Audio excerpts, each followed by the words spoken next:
Good afternoon. Thank you all for joining today's Resideo webinar session.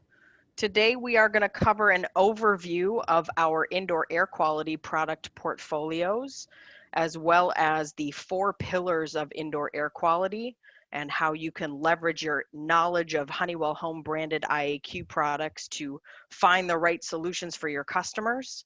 And then we're also going to share a review of our Resideo Air Cycle program with all of you as well. We're thrilled to have you join us today. My name is Jamie Quanrud, and I'm part of the Resideo sales training team. On behalf of all of us today, I'd like to welcome you to our session. Before we get started with our presentation, I'm going to cover just a few administrative items. Please make sure to join us every Tuesday at 2 p.m. Central Standard Time, where we give you the opportunity to learn about our products. For a schedule of our upcoming August webinars on a variety of topics, please visit resideo.com/webinars and navigate to the tabs named HVAC and/or plumbing to find information on these webinars. Next week, we are featuring a training on hydronic system basics, so please be sure to register and join us for that training next week. Additionally, we do record each of these training sessions, and you can find these recorded versions on the same website underneath the webinar recordings tab as well. For those contractors who are joining us for today's live session and you're interested in earning 1 NATE continuing education credit, there is just one thing to note.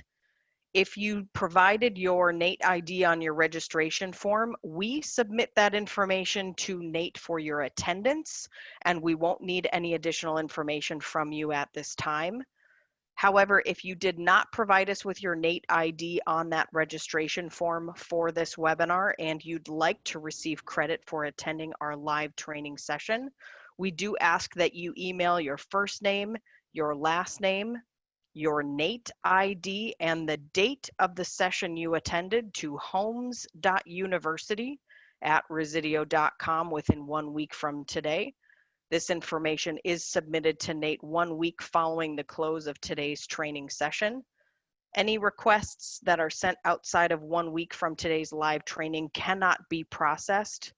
And as a reminder, we can only submit requests for NATE credits when you attend the live webinar session, and we are unable to process requests for watching a recorded version of this training. If you'd like more information about the NATE program, please visit their website at www.natex.org. And one quick note before we begin the technical presentation today, all attendees are muted. However, if at any point you do have a question during the presentation that you'd like to ask, please use the Q&A feature that is found in your Zoom webinar controls at the bottom of your screen. We are reserving the last few minutes of our time today to answer any questions that come through. So as we progress through the overview today, please be sure to ask any questions you have in that Q&A feature so we can address it at the end of today's session. For today's training, we have Vinny Ventura, who is part of our Venco sales team, and Sean Sullivan, who is one of our contractor development specialists in the Pennsylvania market, joining us today. These gentlemen are going to be alternating presenting the information to all of you today. So with that said, take it away, Vinny. Actually, I think Sean's going to take it away. Thank you, Vinny and Jamie. As Jamie had mentioned, there are 4 IAQ pillars that Resideo has a product portfolio for each. And those 4 pillars include humidification control, whether you're trying to humidify in the colder winter months, or if you're trying to dehumidify in the summer months. We also have air filtration, media air cleaners, as well as electronic air cleaners. Then third pillar there would be ventilation, which is on your bottom left. And you can provide fresh air to a residence via ERV, HRV, outside air damper, or bath fan timer. And then the last pillar on the bottom right is air purification with our UV lights. In the middle there, you see our T10 controller as well as our Prestige IAQ, which is just a couple of the thermostats that have an IAQ control option. And we'll be discussing these 4 pillars in more detail. And at this time, I'd like to hand it over to Vinny to start off with our air purification portfolio. Well, thank you very much, Sean. And yeah, we're going to talk about air purifiers as the first of the 4 pillars. And the reason we use 4 pillars is because we have, 4 pillars. 4 strong pillars is what holds up a good IAQ foundation for healthy air. So UV light is used because in homes you can have bacteria, mold, viruses may be present in the homes, and these biological pathogens grow on AC coils because of the moisture that surrounds the coils, and they can also be in the air in the ducted system of the HVAC systems. We use the UV light because the UV light works by breaking down or scrambling the DNA of the cells of the microbes that are present in the air or on the coil, preventing them from reproducing, thus rendering them harmless, because if they can't reproduce, then eventually they just cease to exist. So who needs UV lights? Well, the question is, who doesn't? If you live in a humid climate, or if you live in a dry climate in winter or have closed windows, if you are an elderly person or have elderly people in the house, or children maybe have underdeveloped or compromised immune systems, essentially anybody who wants to breathe healthy, clean air should be installing a UV light solution.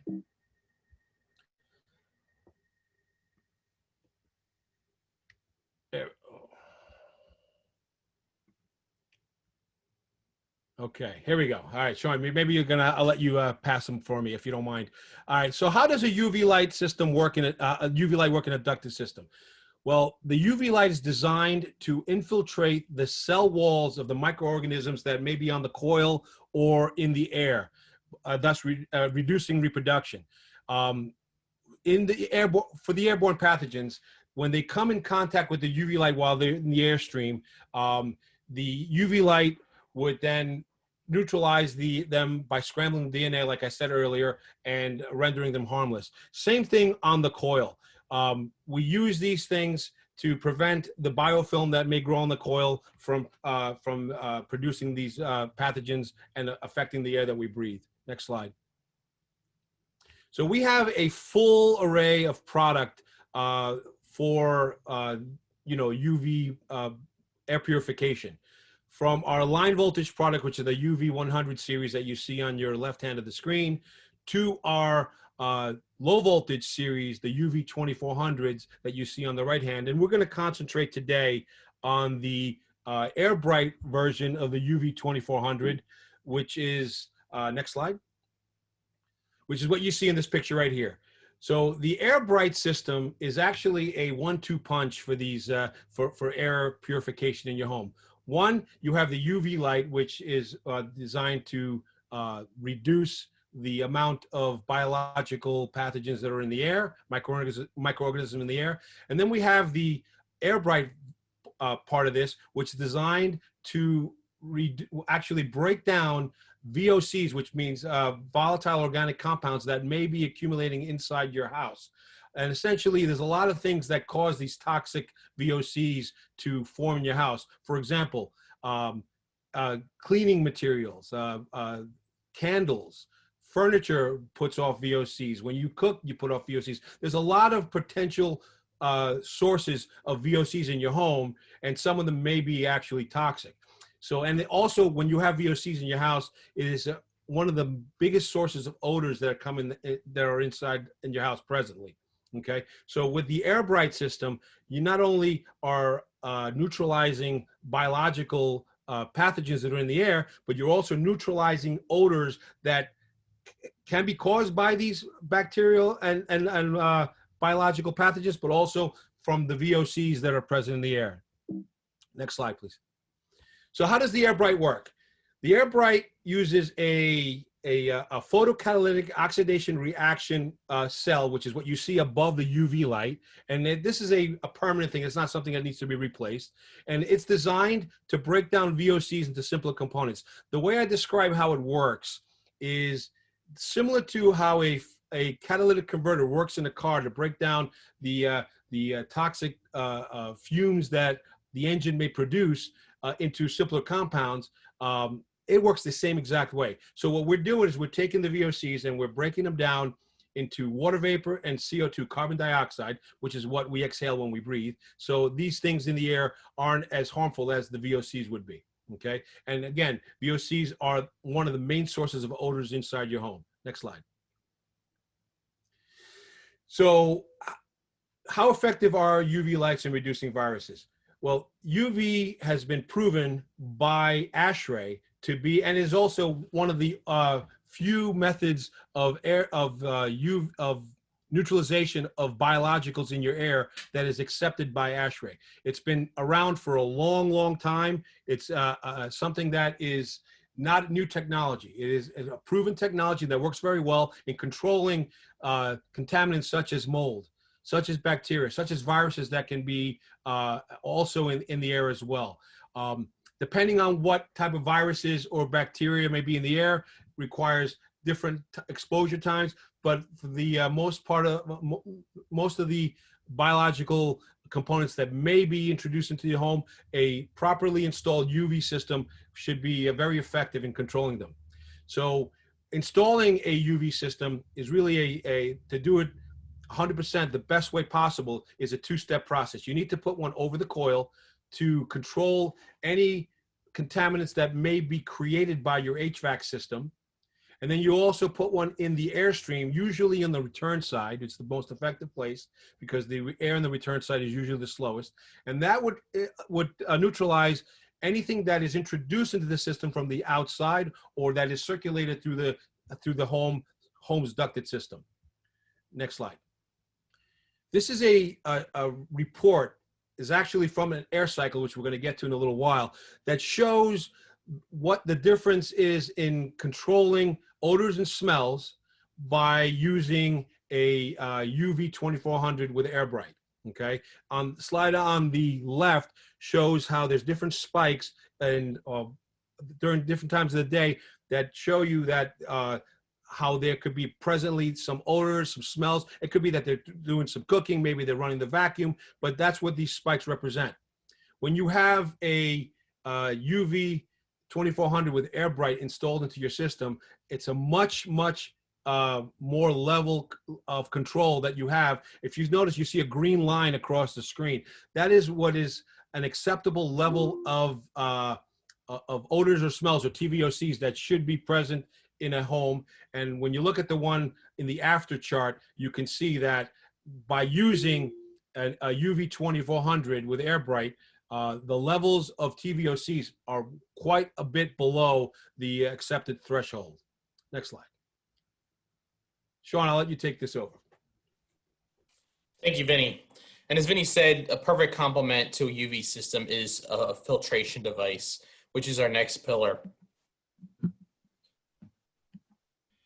So the Honeywell home branded filtration offering includes two different styles of filter devices. On the left, you've got our media air cleaners, and they are our F100 and F200. The difference between them is our MERV rating. One is MERV 11, and then the F200s are MERV 13. And we'll talk about what MERV ratings mean in the next couple slides. On our right, we have our electronic air cleaner. So that's our F300. And that MERV rating is going to fall anywhere between a 12 and a 16, and we'll discuss on the next slide or so as to why that happens. But all of these give you either good or better air quality. The different MERV ratings, the media air cleaners don't require any electricity, whereas the electronic air cleaner does require a 120 volt circuit. However, they're both narrow cabinets and they have very low pressure drops. When you're looking at the characteristics to balance with filtration, there's three things you really want to pay attention to. Those three things include your efficiency. So that's where MERV comes in. That's going to tell you how much is going to actually be captured in your filter device. Then your pressure drop on the bottom right there. So the tighter we make the media, the more we'll capture, but it'll be more restrictive. We'll have a larger pressure drop, and that's harmful to the system. And then filter life, how much will it hold? How long can I go before I need to swap this filter out and replace it? What we aim to do at Resideo is to perfectly balance these three characteristics in providing our filtration devices. So moving on to the first one, your efficiency. Again, that's your MERV rating. And what MERV stands for is minimum efficiency reporting value. That's something that's an industry standard defined by ASHRAE 52.2. It's going to be a scale ranging from 1 all the way up to 16. The higher the number, the more you're going to be able to effectively capture. And just so you know, MERV is only a measure of efficiency. It's not going to look at pressure drop or filter life.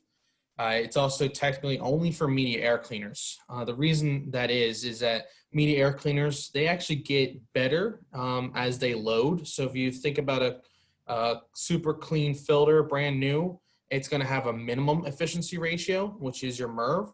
But as it starts collecting dust and dirt, those pores that let the air flow through will actually get smaller. So the MERV rating, or the efficiency rating, actually goes up, but your pressure drop also goes up. So it's easy to define MERV, and that's going to be off of brand new filter.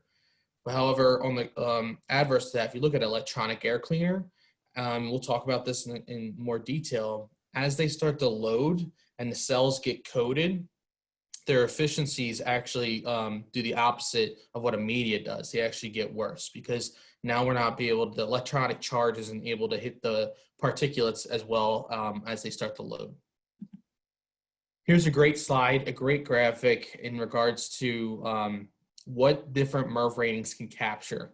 So if you look at a typical 1-inch fiberglass filter, you're going to catch your household items like lint, dust, and pollen. That's a throwaway 1-inch fiberglass filter. So what that filter is really doing is protecting your HVAC equipment. As you move up to a MERV 8, like a low-cost 4-inch filter, you're going to catch those same 3 items, but also get dust mites, debris, and mold spores. Then when you move up to a MERV 11, like our F100, or even a MERV 13, you can see all the other items that it catches, including pet dander, smoke, smog, coughing, sneezing. And on the F200, the MERV 13, you're going to also catch bacteria and virus carriers. So you can see the difference between a media cabinet versus a standard 1-inch throwaway filter. We're not only protecting the equipment from lint, household dust, and pollen, but we're also protecting the people that live within the home with all the other devices that the MERV 11 and MERV 13 can capture. So keep in mind, the rating is only going to be effective when your system fan is on, or circulating. So if your fan is not actually moving air through the filter, it's not going to be able to capture anything. And we have a good, better, best. And you can see on the top table there, our F100's MERV 11. We go up to a 13 on the F200, and then all the way up to a potential 16 on the electronic air cleaner, which is going to depend on how it loads and where we're at in its lifespan it is. Bottom right, it's a lot of information here, but it tells you our different particulate sizes and what we're able to capture. So you see that word micron, and you might wonder what that means. That's actually a form of measurement. To put that into perspective, a grain of sand, a single grain, is about 125 microns, where if you were to take that grain of sand and divide it over 125 different pieces, our F100 would capture about a third of that particulate size. Our F200 captures about 63%, so almost 2/3 of that particulate size. So we're actually able to capture a lot of really small, fine particulate counts. However, when you go to a standard 1-inch filter, we're going from 0 to 5%. So sometimes, if you get like a MERV 1, it's not going to be able to catch that fine, minuscule, different particulates. The naked eye could probably see about 40 micron size, but nothing below that. So we're actually able to capture effectively things that are super small. So how does the media air cleaner work? It's actually 3 stages. The first one's straining. So straining process is going to collect the bigger particulates that move through first. And then we have our media that's going to produce diffusion. So it's going to make those particulates bounce around as it's passing through the media air cleaner. And then lastly, impaction, where it gets caught before the air moves throughout the filter back and then goes into the furnace or air handler. The electronic air cleaner, same concept. We're going to put this filter on the return side of the system, so we protect not only the equipment, but also the air that's being supplied back to the home. We've got a pre-filter, again, that's kind of like your straining process that's going to capture the larger particulates. Then we have a charging station. So if you can recall, opposites attract. So we're going to charge the particulates with either a positive or negative charge. And then stage 2 is where we have our collection section. So whatever, if they have a positive charge on a particulate that got charged in stage 1, it's going to attract the negative charge in stage 2 and vice versa. And then we have our post-filter screen. So any particulates that made it through the pre-filter, stage 1 and stage 2 can be trapped on the post-filter screen as well. And that's how our electronic air cleaner works. So it's actually like zapping the particulates and getting collected on the collection station. Filter comparison. So this is where our filter life comes in and pressure drop. So MERV 11, we have 0.23 inches of water column of pressure drop, which is a really good pressure rating for that style filter and what it can catch. 0.28 is our pressure drop for MERV 13. So again, we're going to have a tighter wound media filter. So we're going to be able to catch more because we're MERV 13 and with slightly larger pressure drop. And then our electronic air cleaners have a 0.2 inch water column pressure drop. And how often we want to change these filters? It's really going to depend on what happens within the home, how much activity you have. But we recommend anywhere between 6 and 12 months on a regular basis. However, if you get anywhere from a 1/2 inch water column pressure drop or larger, you're going to want to take that filter out and replace it as soon as you can. The other filter options we have that we offer outside of media air cleaners and electronic air cleaners are our pop-up filters. That's great because if you're a service person, you got, you're doing tune-ups, you can fit 5 of those filters on your truck in the space of a typical one media cleaner. And the reason you could do that is they kind of accordion. So they are compact, you put them on the truck, and when you use it, you just snip the cardboard, it pops up into the actual cabinet size and slide it right in. Those are all MERV 11. And then we also have replacement filters. So different assorted sizes. It fits our brand of media air cleaners as well as our competitors. It includes SKUs for the Train Perfect Fit. And the ones that are Honeywell home branded are MERV 10 and the Perfect Fit are MERV 8. And again, we got a really low pressure drop. And something that's newer, it's a great addition to our portfolio, is the return grill filters. So 18 sizes. To fit most applications. They're going to range from either MERV 10 or MERV 13. It's about 6 to 12 month life, just like our media cabinets, and again, a low pressure drop. But what they do is they actually fit into a return grill. So if you've got maybe an attic air handler where the filter isn't in the air handler, but it's at a central return, instead of putting a 1-inch filter in, we can put in a media style return grill filter that has about a 1-inch lip, so it'll fit into the return duct, and then the media the media filling will actually go into the duct. So you're getting an upgraded, from MERV, 4 or MERV 8 up to a MERV 13. It's great adder for those attic jobs or when you have a return grill filter. Here's another example, and like Vinny said, we're going to talk about this tool that gives you these measurements, but it's all about being in control. So when you have a particulate count, this is a perfect example of a home that has a range of particulates that go above that green line, which we call the acceptable line. And a lot of times the particulate count's really good when nobody's within the home. You don't have anybody walking across the carpet, kicking up dust, nobody's cooking. But we like to be comfortable in our homes when we're actually there. So when you add a media air cleaner or electronic air cleaner, you can look to see on the right here how we've brought that device and that particulate count back into control. Do we still have peaks above the acceptable level? Well, on this graph, yes, we have 1, which is over a course of 3 days. But you can see how quickly, once that fan came back on and started circulating the air, the filter caught those particulates and brought it all back into control. So now we're actually comfortable when we're within our home.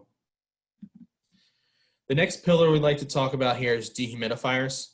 So we're going to change it up a bit. So dehumidification, summer months, and sometimes in late spring, depending on your geography, we can have a high moisture content in the air and within your home. So that's where dehumidification comes into play. What ASHRAE recommends is a 40 to 60% range for humidification levels within a home. And the reason being, that's kind of like the happy medium. So if you look on the blue side, if we're too low, let's say, and this will apply for humidification as well, we can have more bacteria and virus growth as well as respiratory infections, asthma, ozone production. And then on the right side, when you go higher in humidity levels, if they're out of control, again, virus and bacteria tend to grow, mites, chemical interactions. So the happy medium right there between 40 and 60% is ideal. And that's year round. What we have to offer on our dehumidifiers are the DR3000 series. We've got a 120 pint, a 90 pint, and a 65 pint offering. And you can see how they range in sizes as you move from the left is the largest down to the 65 pint, which is our smallest on the right. And that's pints per day of moisture it can remove from the air. Starting with our DR65, again, 65 pints per day.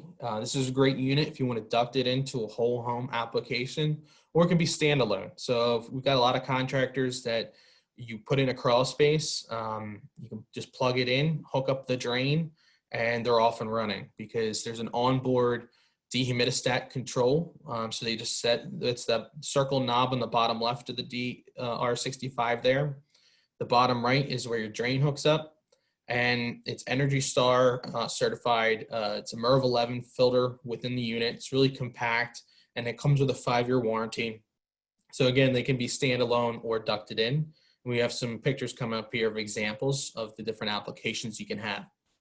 When you move up to the DR90, that does require a separate dehumidistat control. So you can either use our HumidiPro or an IAQ thermostat. That's going to remove up to 90 pints per day. Again, it can be a standalone, or you can duct it into a whole home application. One thing that the DR90 does that the 65 doesn't is it has a ventilation for fresh air port. So you can see that it's actually got 2 ports there. The bigger one would be for dehumidification, and the smaller one would be if you want to hook up outside air. So we'll talk here coming up here on ventilation later in our slide, but this is one option. If you wanted to bring some fresh air into a home and dehumidify, you can use the DR90. And again, this is Energy Star 5-year warranty. And the DR120, 120 pints per day, again, standalone or centrally ducted. These larger units could even be utilized in light commercial. It also has the fresh air ventilation. So we can hook up a 6-inch outside air damper right to this, can get 2 things out of one. So fresh air as well as dehumidification out of one control and one device. And here's some applications. So this is right out of our installation manual and our cut sheets. You can see if it was, your unit's in a garage, maybe it's a southern state where your unit's in your garage, you can go return to supply. Or if I have an attic job, I can do return to return. Crawl space, we have that flexibility. Standalone, closets, basements. And then the mid-tier here on the right, you can see how it's a standalone unit. So I don't have to hook any ductwork to it. I can just do standalone, or I can just do its own ductwork and have an inlet and outlet within a home and dehumidify that way. So plenty of options, really flexible. And really great to dehumidify, wring out some moisture. Key thing with dehumidification, and that's summertime months, when you get high humidity levels, you feel warmer than when those levels are in an acceptable range. So what I mean by that, if your house is 76 degrees, but yet it's 75% humidity, you're gonna feel a lot warmer than if it was 76 degrees and 45% humidity. So you could offer your customers a dehumidifier and in addition to a new air conditioning system, and the dehumidifier can draw out the moisture rather than having the air conditioner do that, and actually save them operating costs because the amperage and voltage that these use, it really consumes a lot less power than an air conditioner. And then you can, with doing that, you can have the air conditioner rely strictly on removing temperature rather than temperature and humidity. Different controls that we have to control The dehumidifiers include the HumidiPro, which is the bottom left green screen device there. We also have our Wi-Fi Smart 8000 and our Vision Pro RedLink 8000. Make sure that if you're going to use that device, it's the 8321R. That has an IAQ output, as well as our Prestige IAQ and our T10 thermostat. All these devices can control a dehumidifier. What's nice if you use a thermostat is you're putting the humidity reading in the space for the homeowner where they're going to be interacting, and the thermostat can actually energize the blower if you have it ducted into your full home air handler system. So I'm going to turn it back over to Vinny and discuss humidification. So thank you, Sean. So the opposite side of dehumidification is more of a spring, summer, maybe early fall type of thing.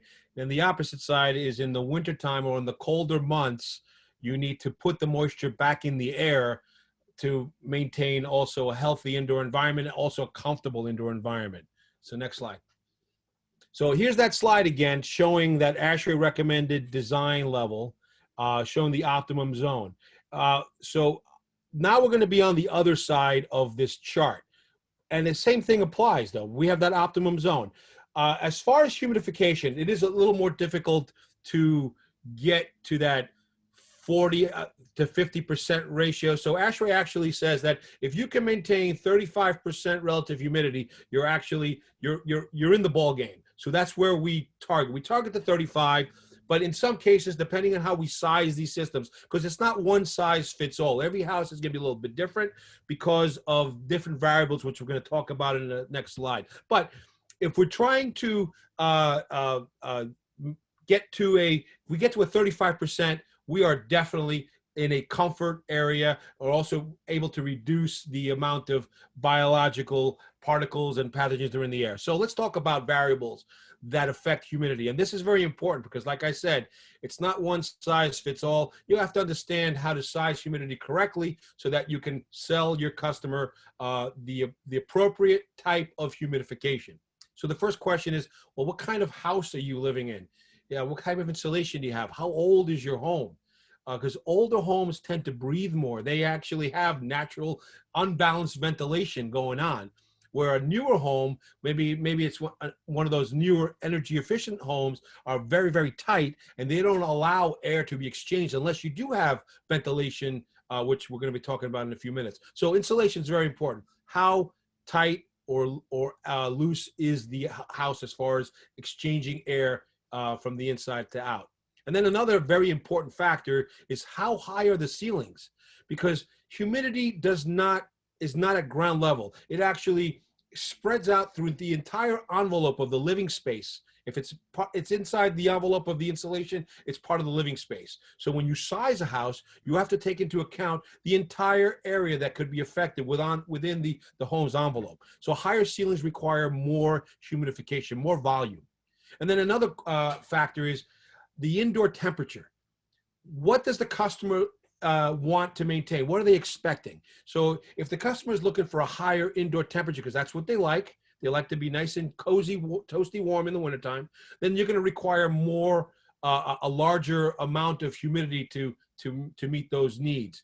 But the cool thing about properly humidified homes is you're going to feel comfortable at a lower temperature. Just like Sean was saying with the dehumidification, it's the same effect. If the humidity levels are correct, whether it's for humidity or dehumidity, depending on the season, you're going to be much more comfortable at a much more efficient level of temperature, whether it's AC or heat. So, and that, again, control settings. What are you expecting? Are we setting it at 35%? Because that's what ASHRAE says is the minimum amount that we're going to be comfortable and promote health. Or do we want to achieve more? Do we want more humidity? Do we have, delicates in the house like paintings and pianos and violins and all sorts of, delicate floorings and things like that? Then we might want to maintain a little higher humidity, like, for example, maybe 40 or 45%. We need to figure that into our calculation as far as sizing, because we're going to require more humidity at that level. And then what kind of ventilation sources are there? Fireplaces are an easy way for the humidity to escape the home. Do you have ventilation? Because if it's an HRV style ventilation, we're not recovering the humidity. if there's something called an ERV, which Sean's going to cover in a few minutes, that helps to recover some of the humidity energy that we create in the home. Are there open windows? The funny thing is, if you're going into a house and you're checking it to sizing for humidity, I always tell contractors, I want you to play with the windows randomly. See if they open up, because if they're not latched, that means the humidity can escape. Another interesting thing is, do they have dogs in the house? And that, people ask me, well, why are you asking a question? What's the difference we have dogs? Because if you have a dog or dogs, that means that you're opening the back door back and forth 5-6 times a day to let them out to do their business. Every time you open the door, you're letting the humidity out. So we have to take all that stuff into consideration. And of course, old homes breathe more, so we need to size that correctly depending on the type of house that we have. Next slide, please. So sizing a humidifier, after all that information I gave you, we have some ways to size, and this is ASHRAE data that we have here. So it's a good jumping off point. There's no way to oversize a humidifier and it'd be a bad thing, because humidifiers are designed to run until they reach set point and then shut down and go into a standby mode. Obviously, if you undersize the system, it'll never reach set point, or it'll reach set point less frequently. It'll run constantly. So we want to be careful not to undersize humidification. So here we have some charts that we take out of our steam humidifier, our HM700, 750, excuse me, installation guide. Okay, so we look at construction types. We have tight, average, and loose. And again, that's kind of a question you're going to have to ask, and you may know the history of the house, you may not. So I always try to side on the, go towards the average to loose side if I don't know. So let's look at it, like I say, a 16,000 square foot house, which is not uncommon. And most houses, in my experience, are loose to average or somewhere in between. So a 16,000 square foot home, because we measured in cubic feet as opposed to just square feet. Okay, 16,000 cubic feet home requires 13.4 gallons of humidity minimum to maintain 35% humidity in the house. Okay, so right away we go down to the chart below, and this is for the HM750, and we look at that average, and we look at that 16,000 cubic feet, and we see that we can use a 1 unit set at 22 gallons per day, because we have different ways of setting the units to get different outputs. So 1 unit should be sufficient. A good rule of thumb on the humidification is, if you have a house with multiple air handlers, it's always a good idea to put a humidifier on each air handler if possible. It may not always be possible depending on the location of the air handlers, but that's always a good rule to follow. If you have 2 air handlers, put a humidifier on each one. The house will be much easier balanced for humidity. Next slide, please. So we have different types of whole home humidifiers. So on the left-hand side, you see the evaporative style, and on the right-hand side, you see the steam. So there's 2 different ways of delivering them.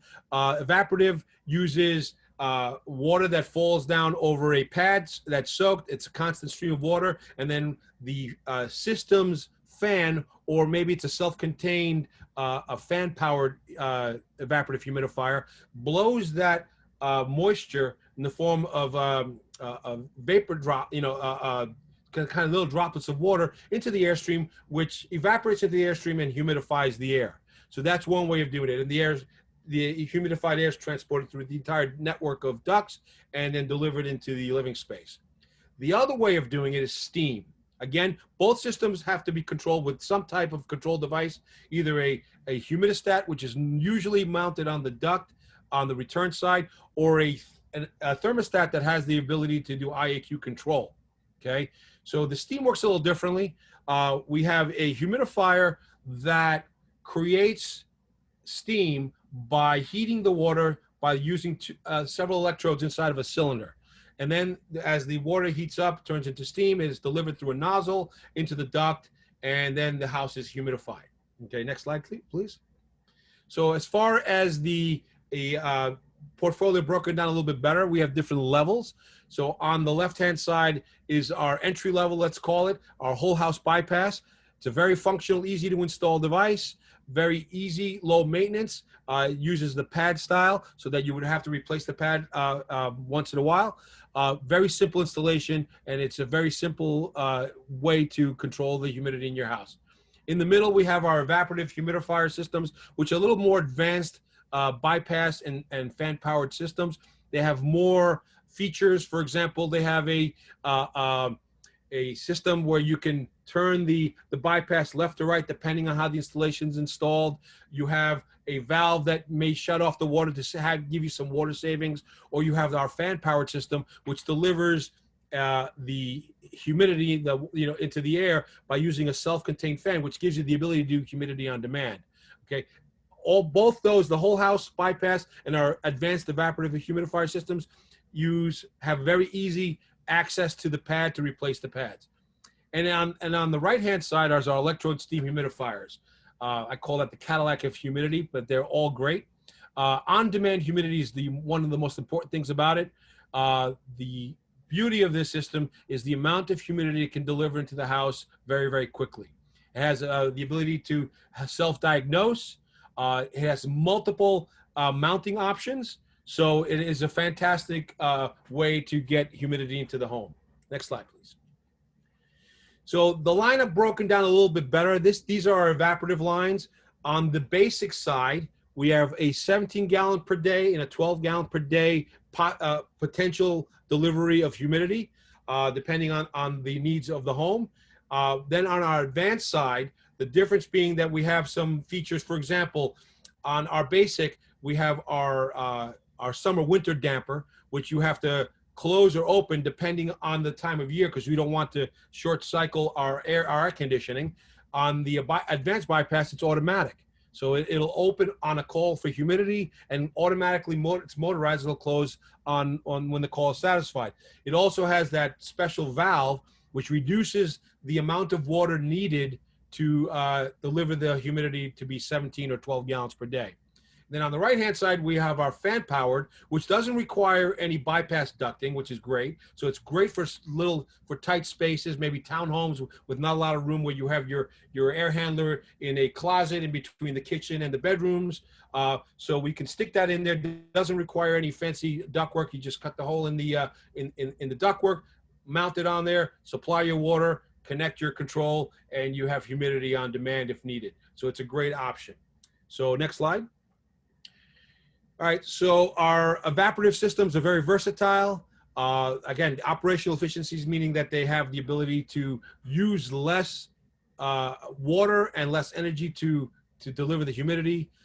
Very easy maintenance on these devices, very simple. So they have the pads easily slide out. There's a drawer that slides out. You change the pad, put it back in. Super quiet operation, including our fan powered. It's one of the quietest in the industry. It uses a different type of fan, which I'll show you in the next slide. And we come with our HumidiPro control comes with it. And they have a 5-year warranty from date of installation, the evaporative humidifiers. So you're looking at our advanced bypass with the 30% water savings on the left-hand side. And it also shows you a picture of the motorized damper. You can see that in the second picture near the center there.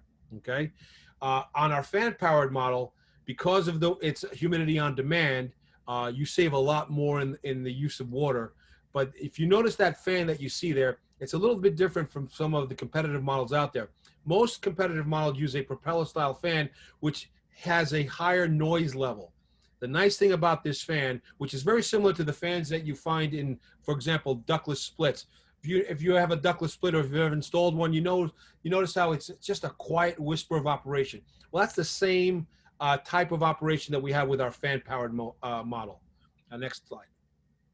So this is an interesting slide.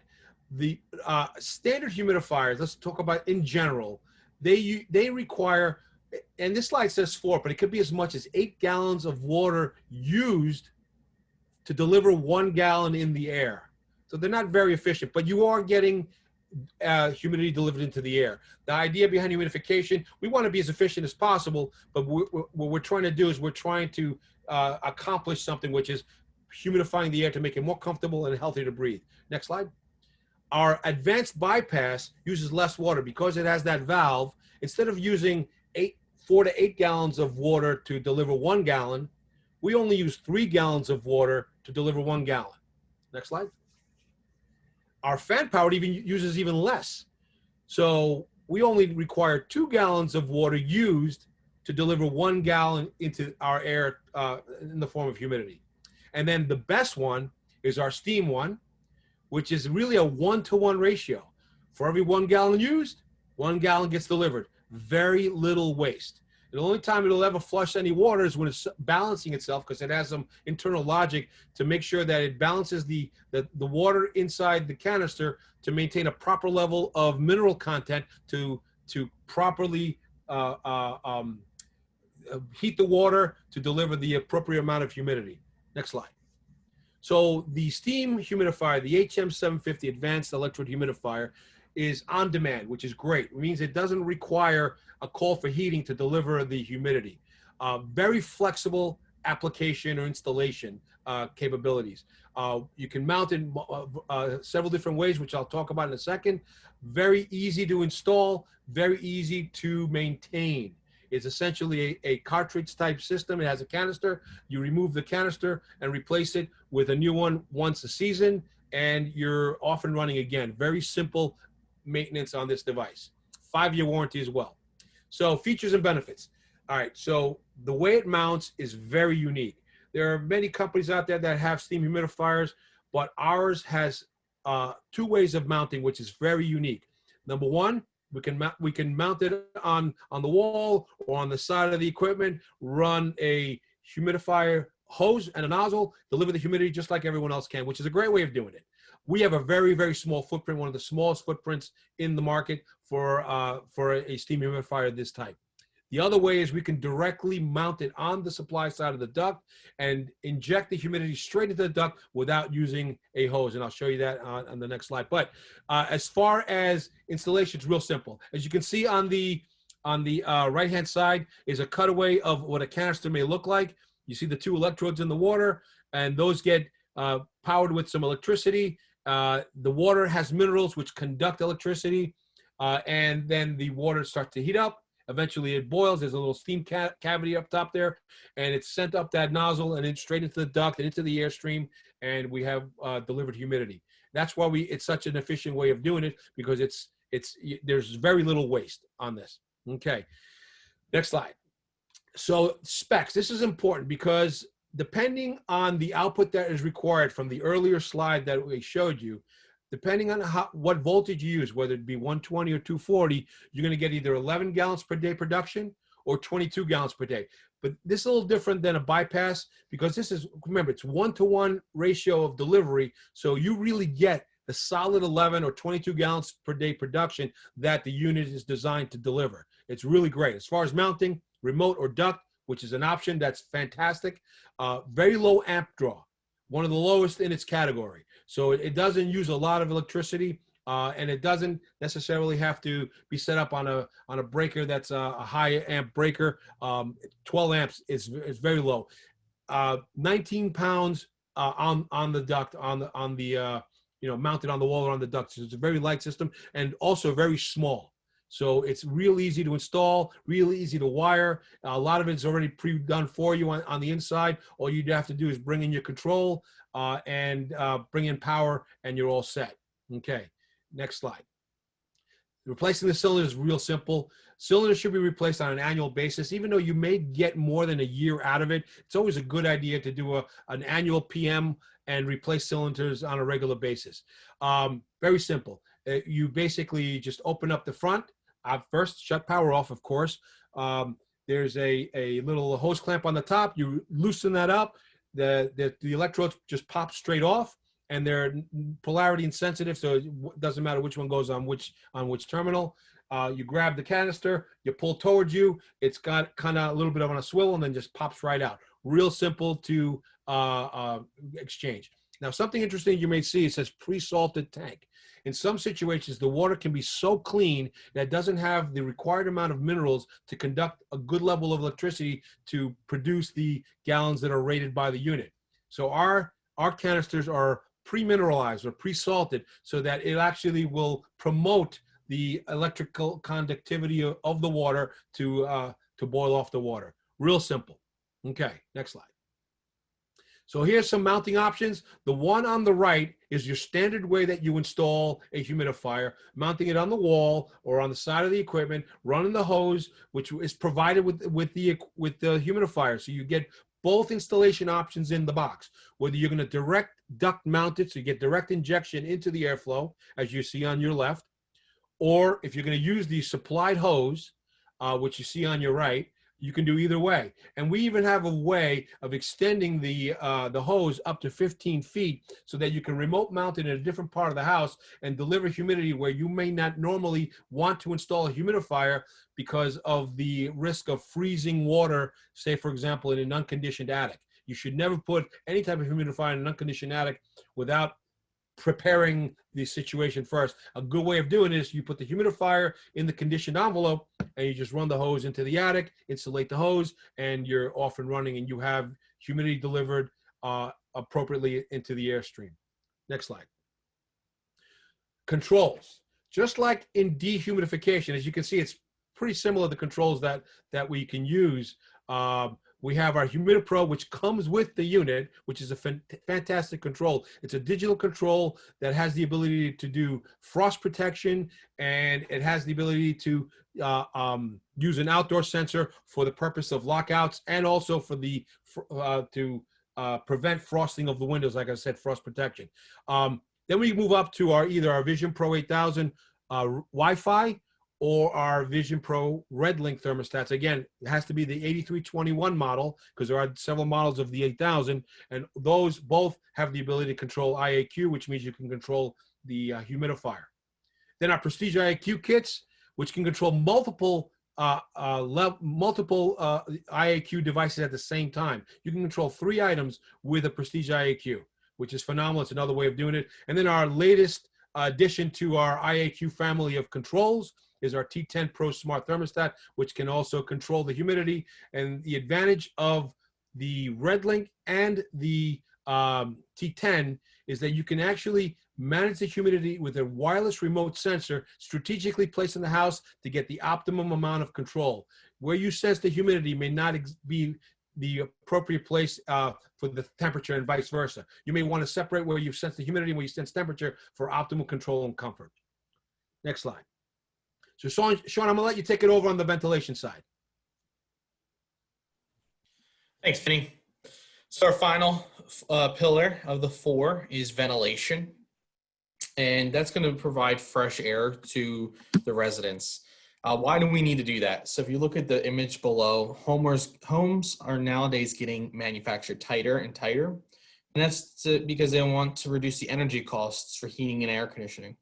And different utilities. So the windows and door jambs are getting tighter. Sometimes they're getting spray foamed.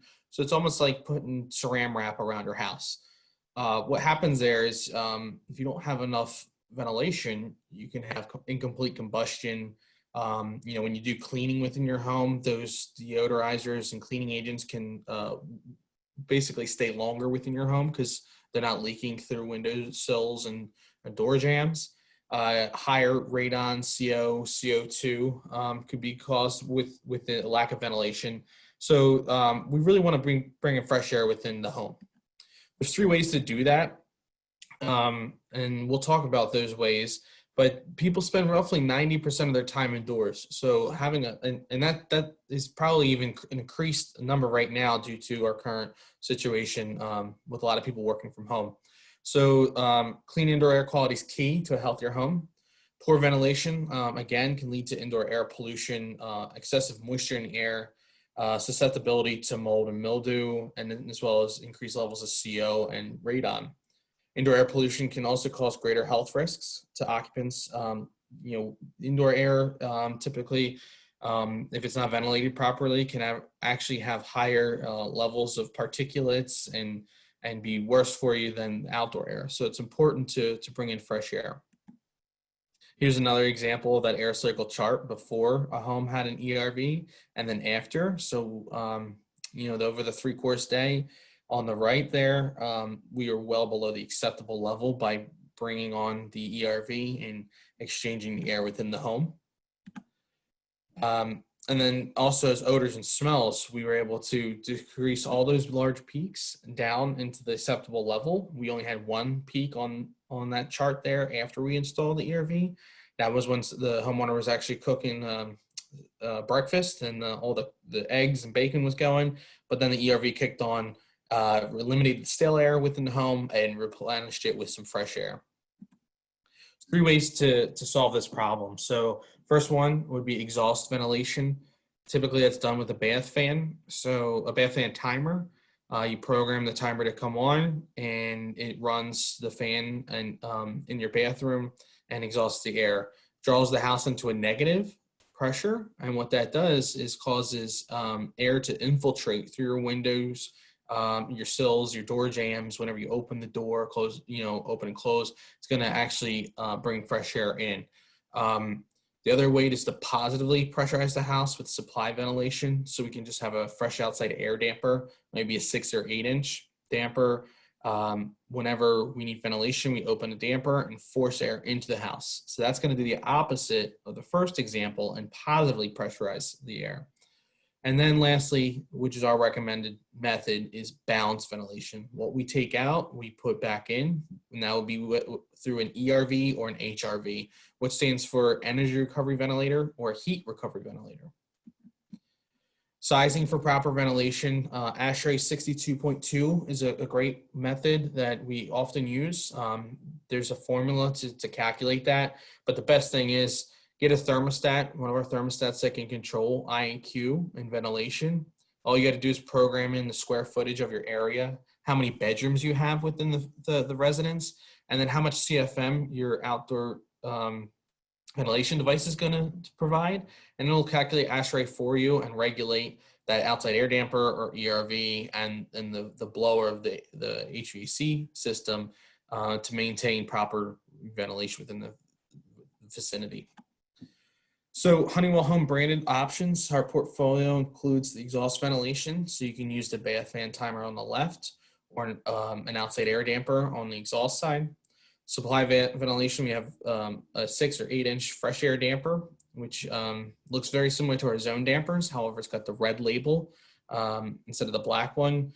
The red label just tells you that it fails closed and it powers open, unlike our zone dampers are the opposite.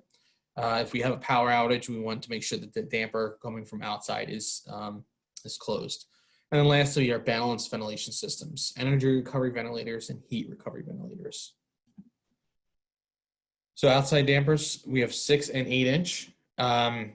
Different airflow options, really easy, just install it. And then you'll typically duct that into the return side of the system. Then we have our HRV. What that stands for is heat recovery. So that's going to actually recover just temperature. So if you have a 95-degree day outside, I'm going to bring in that air, but it's actually going to take some of that heat and put it into our core, and it's not going to bring the whole 95 degrees in. It might be something more like 75, 78. And then when I exhaust air, it does the same thing. So it recovers some of that energy. And then the ERV is going to do the same as the HRV, but it also will look at humidity. So if it's really hot and humid outside, maybe it's 90% humidity, it'll drop that moisture level down from what we're delivering into the home. We don't want to have the air conditioning system run more because we just dumped a bunch of fresh outside air in that was hot and humid. So ERVs and HRVs are great options for that. And there's 3 sizes. So we have a 70 CFM, a 150, and a 200. Exhaust ventilation, again, this is an inexpensive way to provide ventilation. However, if the home is really tight, you might not be able to utilize this bath fan timer because we are relying on a negative pressure to have outside air infiltrate within the home. Supply ventilation, it's also a preferable method because it's inexpensive. And it could cause problems with atmospheric exhaust appliances. So you could actually be pushing air through your vent or flue pipes, and it could also be pushing your humidified air into the wall space. So middle winter, you've been running a humidifier, you could be pushing a positive pressure, putting that humidified air you just paid to humidify right into the wall cavity. So preferred method, would be balanced ventilation. And here's our different kits for the outside, the exhaust and supply ventilation. We do have a kit that comes with a Wi-Fi 8000. It's going to be a 6-inch or an 8-inch, depending on what kit you get. Comes with the thermostat, the damper, and a 24-volt transformer. Again, that thermostat can control ASHRAE and regulate your HVAC system's blower fan on and off. And we can also do lockouts because we've got Wi-Fi capability of our thermostat. We can tell the thermostat, don't bring that outside air damper open if it's too hot or too cold outside, or if it's really humid outside. And then we also have a sleep schedule. We can keep the ventilator off during sleep time. Supply ventilation, there's plenty of options there. We could bring, this is again back to our dehumidifiers, our DR90 and DR120 can independently run the blower without dehumidifying and provide fresh air as well as dehumidify if needed. And then the balanced unit, that's the preferred method. You're in control of your air. What you exhaust, you're actually bringing back in. So it's a neutral pressure-wise state of the air.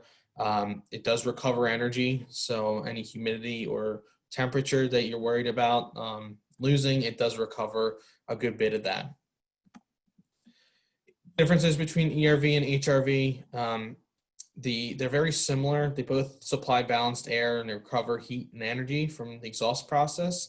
However, HRVs do not look at or maintain the humidity levels. ERVs do temperature and humidity. HRV is just temperature. Okay, supplies fresh air while you're exhausting stale air. It's a sensible effectiveness up to 70%. So it transfers heat very well. There's a core within that device that's going to absorb heat and reject it depending on what season. It will do that very efficiently regardless of your summer or winter, and it will reject heat into the core in the summer season, and then actually bring in cooler air. So if it's 95 degrees outside, you're not dumping that full 80% humidity air into the home. And this is exactly how it's doing it. So you have two paths. They're kind of counterflow. 4 ducts. There's 2 that go to the outdoors. One's for fresh air, one's for stale air. And then you have some fresh air to the home and then exhaust air from the home. So it's a great example. You can see the house is 72 degrees on the top right. We're going to exhaust that, cool down the core. And then when we bring in that 95-degree air in the top left, because our core is 72 degrees, we're not bringing in 95, we're dropping more to like 82. So that's how we're recovering ventilation. And then ERV is going to do the same thing, but also with moisture. And here's an example. So percentage of humidity, you can see how it's really hot and humid outside, but I'm not delivering that hot, humid air into the home. It's more something more neutral, closer to what I was exhausting. All Energy Star, we give everything in the box for flexible installation. The devices can be controlled with our the IAQ thermostats. There's variable speed motors on there, so it's simple hanging, simple adjusting on balancing the speeds. And you can actually hang it by yourself because there's straps that we give you. There's the motor speed control, the 2 independent motors, simplifies balancing. It's a really nice, easy way to balance the motors. If you want to do slightly positive or slightly negative, you can just regulate the damper motors just with the plus and minus buttons shown there. That's how you can hang it by yourself. So it's simple straps. So it takes a 2-man job down to a 1-man job. Easy to level. Our smallest unit comes with a bracket. You just level it on the wall. It slips right on. And we give you the 4 duct collars too. So easy to use, easy to remove in case you have to service or get behind the unit. Just snaps right on. And then the maintenance. You'll want to remove the core, at least on an annual basis, maybe twice a year, depending on your climate. Wipe the unit down with a clean cloth. Check to clear the ventilation hoods for any unwanted debris. Make sure that the drain line's clear of any clogs. And you could even put some nitrogen on a very low pressure setting with a regulator through that core. But make sure it's really low settings so that way we don't damage it. And then here's our controls. We got our digital control, which is our easy IAQ, the The T6 Pro Smart 3 Heat 2 Cool Wi-Fi option can control ventilation. Wi-Fi 8000, RedLink 8000, that's the 8321. Our 3 Prestige IAQ models and our latest and greatest T10 also has an IAQ output. Okay. Air cycle, and I'm going to turn it over to Vinny. All right, thanks, Sean. So we talked about the 4 pillars of IAQ, and now I'm going to show you a program that we have called the Air Cycle program, using that monitor that you see right there in the picture to be able to show a customer what's going on in their house and how to bring back into control the items that may be out of control. So let's talk about the Air Cycle program a little bit. Next slide, please.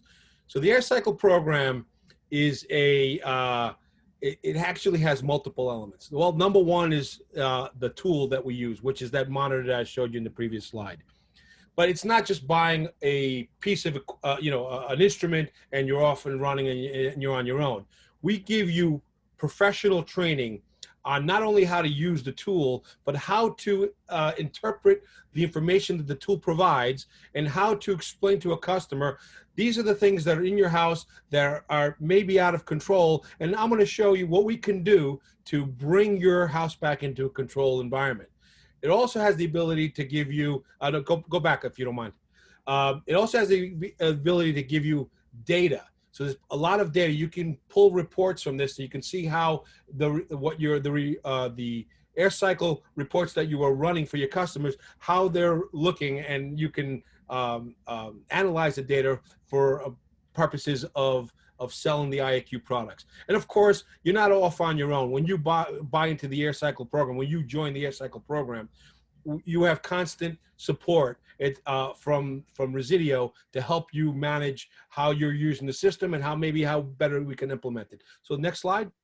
So the monitor itself has 6 points of control that we look at. Temperature. So we'll make sure that the house is properly tempered as far as heating and cooling.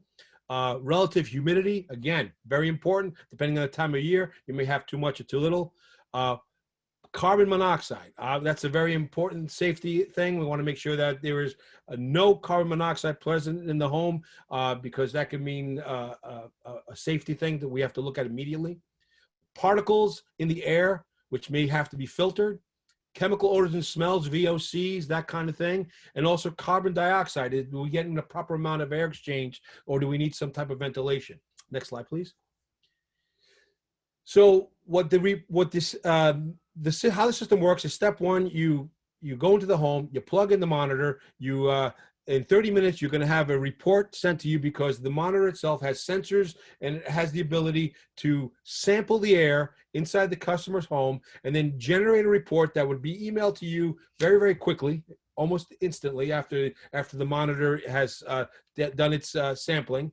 And then you can take that report and you can analyze it with the customer because it's designed to be easy to understand for a consumer to look at with a lot of graphics, so it's easy to see. They can see the items in their homes that are good in green, that may be moderate, meaning they're close, but maybe they need some control or needs attention, will be on the red side.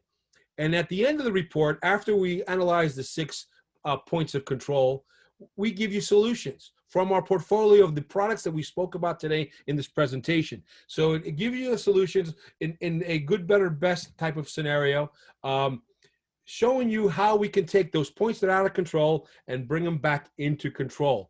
Air Advice is a fantastic program. If you want more information on it, you can actually go to our Resideo website and the Air Cycle program is on there, or reach out to your local rep. It's an exciting program. It's a way to really bring the IAQ portfolio together and give you the ability to very intelligently and professionally show a customer how they can bring their indoor environment back into control. Thank you for tuning in to our special Q&A session on indoor air quality. Today we have Vinny Ventura and Sean Sullivan joining us. First, we are going to cover some common questions about indoor air quality, and then we're going to answer the questions that were submitted in the Q&A product overview session this week. There we go. All right, so let's get this going. Sean, how are you?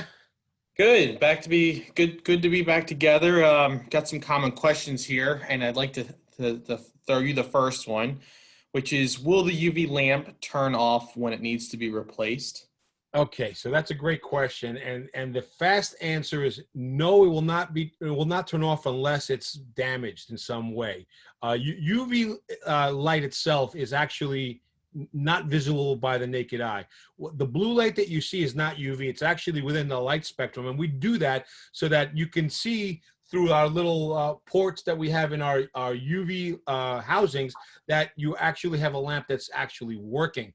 So UV wears down over time. When you first install it, it is at full capacity, and by the time you need to replace it, which should be on an annual basis, it's still working sufficiently enough to neutralize the biological particles in the air, but it does need to be replaced. And as time goes on, it gets weaker and weaker. And at some point, even though the blue light's still on, it will no longer be neutralizing anything in the air. So the quick answer is it does not turn off when it needs to be replaced. It should be replaced on an annual basis.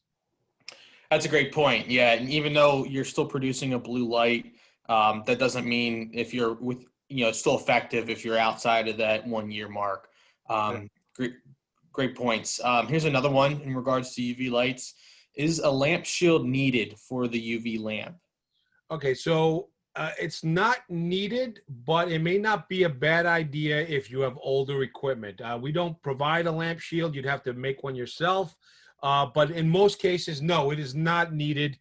There are some cases where you may want to possibly do that, but for most equipment that you're installing nowadays, it does have the components internally do have a rating for UV, light, so it does not degrade the plastics and the other materials inside the cabinets and over the coils. So the answer in short is no, it's not needed. In some cases in older equipment or in cases where the light might be exposed to where people may see it, yes, then you would need a shield. Perfect, thanks. And to switch gears here to humidification, we talked about our HM750 Advanced Electrode Steam Humidifier. And this question is, when should the canister be changed on that unit? Okay, that's a great question. The cool thing about our steam humidifier, our HM750 Electrode Steam Humidifier, is that it will actually tell you when it's time to change the canister through its diagnostic system on board with LED lights. But that being said, most of the time these things are in a closet or a basement, and people don't always look at the lights and whatnot. So the good thing to do, a good way of solving this is annually all humidifiers need to be maintained. They need to be cleaned. They need to be looked at, make sure they're operating correctly, and they need to be just given a once over. At that point is where I suggest that you change the canisters. Even though our canisters are so robust that depending on the type of water that you have, it may actually last you longer than one season, one winter season. You may actually get a season and a little bit more. In some cases, a season and a half, possibly. Not always. It's still a good idea to change the canister annually during the PM visit that you guys would do. Great, thank you. So here's some more questions, and this time on the other side of the humidification spectrum with dehumidifiers. One of the questions is, what type of refrigerant is used in the Honeywell home dehumidifiers? That's a good question, and it's unique too. So reason being is we do have our 410A refrigerant in all of our dehumidifiers. But the unique thing about that is you don't have to touch that refrigeration circuit. So it is a sealed system, comes from the factory already pressurized to the right amount of refrigerant within this refrigeration system inside of our dehumidifier. So you really don't need to put gauges on the unit, and you don't need to add or remove any refrigerant. It's self-contained. That being said, the only time that the refrigerant circuit would not have the appropriate charge is if there were a leak. And again, these dehumidifiers do have a 5-year warranty. So 410A, but you really don't need to ever touch the refrigeration circuit. So the majority of the IAQ equipment that we spoke about in the the webinar the other day, and what we're talking about today, they all have a 5-year warranty. Am I correct, Sean? Yes, and then the beauty there is it starts the date of install. So if it's within your warehouse before you send it out to the job, it really does start the day you put power to it. Fantastic. Another question regarding ERVs or energy recovery ventilators on the ventilation side. Does the ERV need to be ducted into the HVAC system, or can it be set up independently? Well, Vinny, I've seen it both ways. I've seen it where it's independent and they have their own isolated duct system, and that goes great.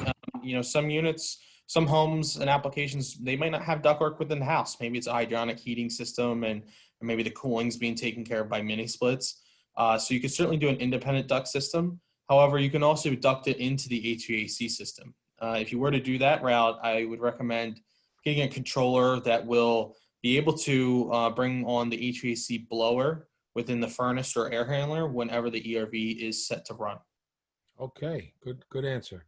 And then lastly, on the IAQ common questions that we have, again for ventilation, is a bath fan, we have that bath fan control that we have for ventilation, is a bath fan sufficient for ventilation? Another great question, and it's really going to depend on the application. There's tons of homes out there that does meet code, but you have to make sure that you're looking at all the variables. So sizing of the bath fan, tightness of the home, sizing of the home, they all come into play when looking at, is a bath fan going to be sufficient? A really large home, it might need multiple bath fans to actually ventilate properly. But then again, you also have to look at the tightness of the home. If we're exhausting a bunch of air, we have a really tight home, we're not going to be able to infiltrate air back in. So I would refer to your local municipality's code book and maybe give a call to the inspector to see what your local codes are for sizing purposes. But the bath fan can be sufficient, but just got to make sure it's going to deliver enough infiltrated air back into the space to meet your code. Okay, that's a good question and a great answer.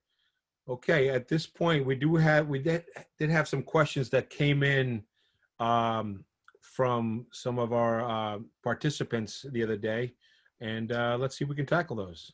Sure. Let me take the first one by asking it to you, Vinny, is back on the UV lights. The question was, my understanding is that UV light is damaging to plastic coil condensate pans. How do you protect the pan when the UV light is installed near the coil? Well, that's kind of similar to what was asked before, but I'm actually going to elaborate more on this one. And again, we talked about light shields, but most modern manufacturers of HVAC equipment, coils and air handlers and blowers and things like that, they use materials within their manufacturing process that have a resistance to UV. Now, that being said, you could run across an installation that's 15, 20 years old, equipment's still working. They don't want to replace it yet because if it ain't broke, they don't want to fix it, right? So they want to put a UV light in, especially now in the environment that we're in with the indoor air quality being so upfront and in your face because of, everyone wants to be healthy and safe, protected against viruses, etc.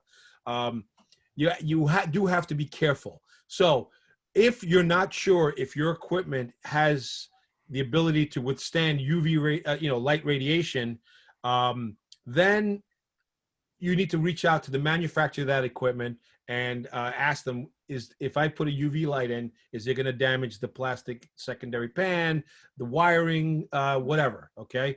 And if you don't get a proper answer, you could always go back to, I'm just going to build a small light shield to keep it off of the plastics, but I'm still going to be able to irradiate the coil.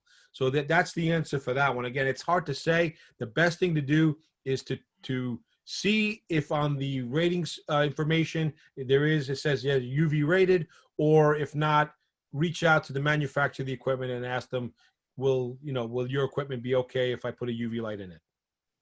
So another question that came in regarding AIRBRIGHT replacement. It says in relation to AIRBRIGHT replacement, and the AIRBRIGHT being the component that we use in our air purification UV 2400 system.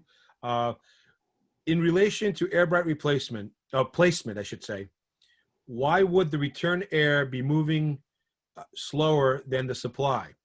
So we did talk about that. We want to place a UV light in, if we're going to do air treatment, we want to put it where the air is the slowest, but still not visible to human, to human eyes. Okay.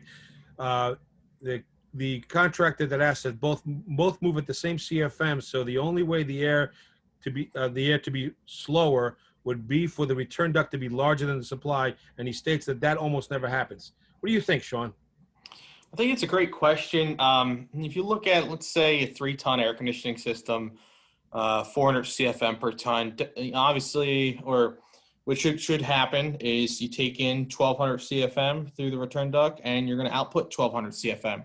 So it's a great question as to why is it's slower on the return. And, typically new construction and new installs, we're going to size the return larger than the supply. So we have a slightly less static pressure. And when you do that, when you increase your surface area, your velocity is going to decrease. So although we are still delivering the same amount of cubic feet per minute, our feet per minute is going to decrease because we have more surface area. So we're also before the filter. So we will be slower. We'll be able to purify the air and then also go through a filtration device and not only remove any particulates and things that could damage the equipment, but we're also protecting the people within the home. So it's all about sizing of the return in comparison to the supply. That's a very good answer. Thank you. Yeah, and here's another one on sizing. So I see this contractor says, I see a lot of 1-inch filters that advertise a MERV rating between 13 to 16. Are those as effective as a F200 MERV 13 filter, or is that just something marketing saying? Okay, so that would be, I'm going to answer to the best of my knowledge. Obviously, I can't answer for every other manufacturer's products, but MERV is MERV. And what I mean by that is that's the efficiency rating of the filter. And you could have a 1-inch filter that has a MERV 13 rating, which means it's going to be very, very dense. The problem with that, it's going to give you your MERV 13 effectiveness, just like our 4-inch F200 MERV 13s. But the difference being that it's going to get, become solid with particles and not be able to hold much more very, very quickly, which means you're going to be changing that filter much more often and actually creating pressure issues. You may even starve the system of airflow and then create other problems, freezing coils, etc. So I'm not a big fan of 1-inch high MERV filters. Do they work? Yeah, they're going to work for a little while, and then you have to, it's constant maintenance, okay? Our F200 MERV 13, because there's a lot more surface areas, it's 4 inches versus 1 inch, it's going to have less of a pressure drop. It's going to be able to hold 4 times as many particles as its 1-inch counterpart, and it's going to be just more effective in managing the airflow from one side of the system to the other side. So I personally, I don't think 1-inch filters at MERV 13 are a great idea. Will they work for a little while? Of course they will. But then you need to replace them on a regular basis. If the issue is that you don't have a filter cabinet that can take our 4-inch filter in there, well, we have also our FC40 series of filters, which have a 1-inch lip. And if the 1-inch filter is in the return grill, you just slide it in there, because it's a 4-inch filter that's going to slide into the duct, as I think you mentioned during our webinar the other day.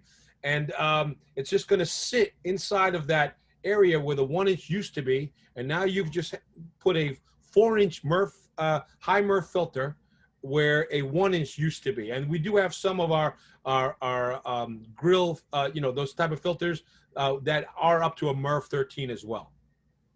Great, and to add on to that, a really good visual.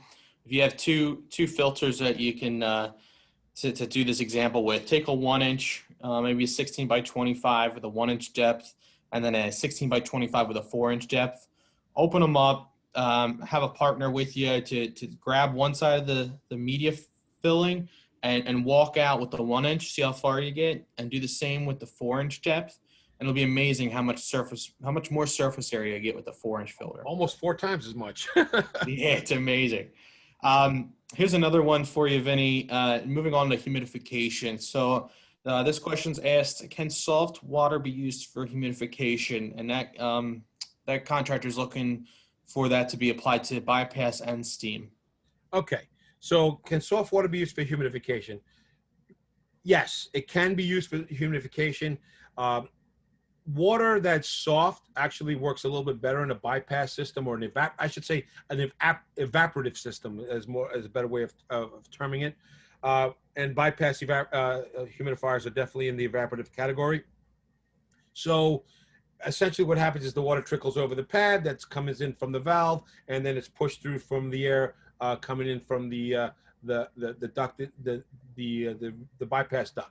Okay, so it will work fine. Now with steam, because our steam system is based on the mineral content in the water, we need that to promote electrical conductivity between 2 electrodes to heat the water to a point of boiling, and then delivering that steam through a nozzle into our ducted system.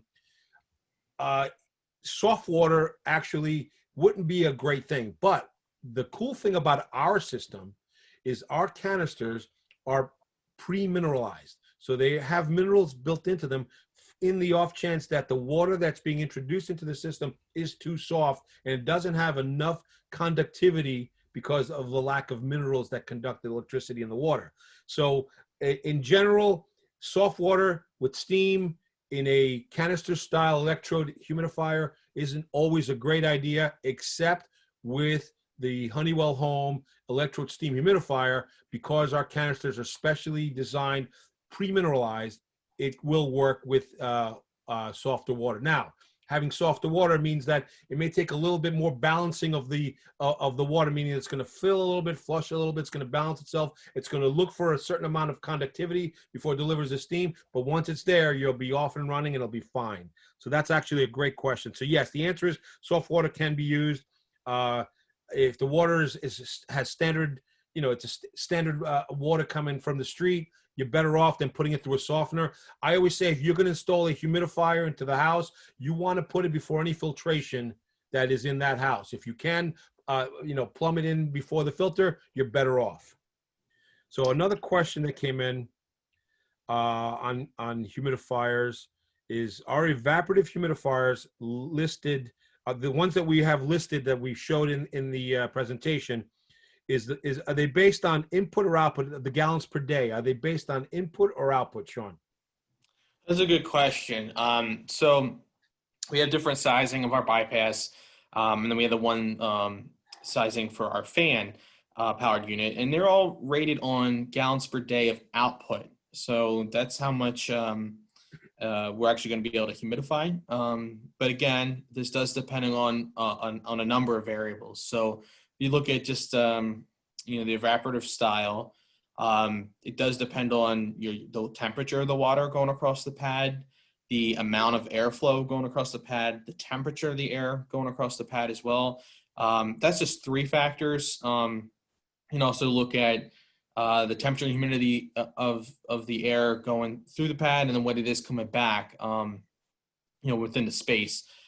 So it's also size of the home, and the key thing, one of the biggest variables I would say is runtime. So if you've got a bypass humidifier that is wired to run only on a call for heat, and let's say it's a mild day outside, you're not running the heat that often, but your house is dry, you're really cutting down the time on the amount of potential runtime that your bypass humidifier can run, because it's only going to run for that call for heat. So a lot of variables there, but it is based off of your output gallons per day. So I'm going to add just a little thing to that, Sean, because Sure. some of our more advanced evaporative humidifiers and our fan powered have the ability to do humidity on demand by having our control. And in the picture, we show you our Prestige IAQ here, and we show you our T10. And both of those thermostats, which are fantastic IAQ controls, give you the ability to manage the fan and control the fan on a call for humidity without a call for heat. So that's a way to increase your daily capacity of humidity with an evaporative system. That's true. Great point. Moving on to looks like our last and final question that we have from the audience. This technician said that he gets some feedback from one of his colleagues that UV lights don't work because the air moves past the light too quickly. Vinny, can you please speak to see if there's any validity to that statement? Well, you know what? That is actually an interesting statement, and there is some validity, but there's a way around it. Okay, when it comes to UV lights, there's two ways of treating the against the biological particles and material in the air and on surfaces. Over the coil, and I'm talking about an HVAC system. I'm not talking about tables or whatever. I'm talking about in the HVAC ducted system. You can treat it over the coil, which you're neutralizing the biofilm that can develop over a coil because of all the moisture in that area. And then the second way is to treat the air that's passing through the UV system, essentially treating materials that are introduced into the HVAC system from the outside of the system. Now, that's a little more difficult, but it is definitely doable. It's all about power, placement, and exposure time of the UV lights. UV lights have different ratings for power, and we have an array of different products that can be used for treating UV. We have they vary in power from 16 watts all the way to 72 watts. The higher wattage ones are designed for air treatment. So in a return, I would install a UV system from Honeywell Home that is designed for air treatment, that has a higher rating as far as power, and it's rated to neutralize as much as close to 90% of the pathogens that may pass through the air. And it really depends on also what's in the air. Different biological particles have a different rating of how much UV light it takes to neutralize their DNA and prevent them from reproducing. So the answer is it can work, but it has to be done intelligently. And depending on the size of the duct is how many units I would install. I want to irradiate as much as possible. I want as much real estate covered inside the return as I can. Obviously, installation limitations is important to take into account, but it's all about power, placement, and exposure time. It goes back to that question relating to airflows, faster or slower in the return. We put it in the return because, as Sean, you stated earlier, it is definitely where the air is slower and you have more of an opportunity to be effective against biological pathogens and bacteria, viruses, etc. So that was a great session of questions. I think we covered them all, Sean. Yeah, thanks, Vinny. Appreciate the assistance with that. Thank you both. Thanks to Sean and Vinny for answering those questions. Please be sure to join us every week on Tuesdays at 2 p.m. Central Standard Time for the Resideo Customer Webinar Series. Next week, we are featuring a training on hydronic system basics. So please be sure to share the details of that training with your teammates or coworkers and join us next week. Thank you all for your time today.